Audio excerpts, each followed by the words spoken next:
Hi, my name's Abbi Jackson. I'm the author of Dilemmas in Decision Making in Social Work. I saw the need for this book to help students and newly qualified social workers to gain some insight into areas of practice that they'd not yet been exposed to in their journey. So trying to help show where theory transfers into practice, into something meaningful.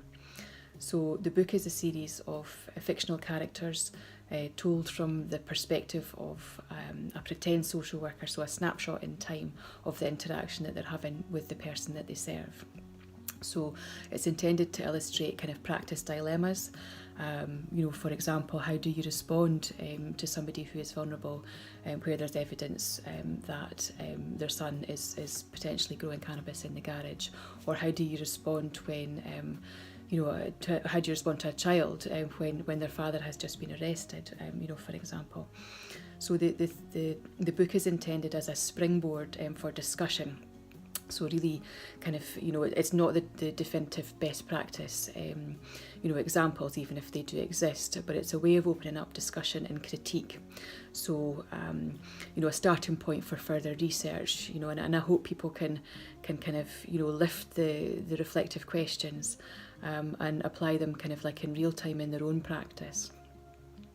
So what I was hoping to do was to help support the development of attuned and insightful social workers who are able to kind of, critique their own practice and each other's practice, to know how to assess risk and need, and deeply consider what the meaning of information is for people, and challenge the right people at the right time, in the right ways, in respectful and sensitive ways.